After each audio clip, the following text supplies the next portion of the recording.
Ուզում եմ խոսեմ այս տեսանյութի մասին, որը որ երեք անգի աչքովս տեսել եմ ու ուզում եմ հասկանամ սրա իմաստը, այսինքն ինչ թիրախավորում եք։ Վերնագիրը նամազ անող մարդը Երևանում հա ինչ։ Դուք թիրախավորում եք մի մարդու, ով որ պարզապես եկել է մեր երկիր տուրիստ կամ աշխատանքային այցով ու իր կրոնի համաձայն նամազ է անում հա ինչ Երևանի կենտրոնում։ Մենք հայերս քրիստոնյա լինելով քանի տասնապատիկ երկրներում եկեղեցիներ ունենք,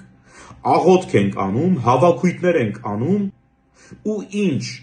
Հիմա ինչ պետքա մեզ զրկեն մեր աղոթքը անելուց, մեր կրոնը դավանելուց կամ մեր եկեղեցիները ունենալուց, հա, թիրախավորում ենք մարդուն, որ ինչ, որը նույնը մեզ հետ անեն ուրիշ երկրներում, հա։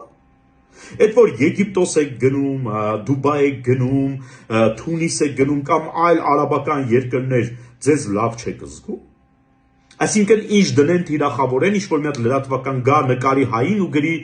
այ տեսեք հայը, որ պարում է քոճարի, հա, կամ տեսեք հայը, որ աղոթք է անում, քրիստոնյա հայը, որ աղոթք է անում, հա, դուք պատկերացնում եք այդ ինչա։ Եկել են իմանալով, որ անվտանգ երկիր է, եկել են այստեղ ապրելու կամ աշխատելու կամ տուրիստ են եկել, նորից վերադառնան իրենց երկիր, եւ մենք տեսեք Երևանի կենտրոնում մարդը նամազ է անում, հա ինչ։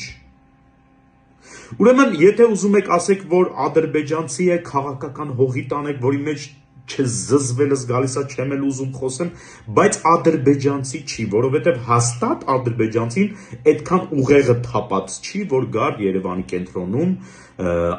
նամազ աներ։ Շարժայում եւ Աբու Դաբիում արաբ շեյխերի կողմից իրենց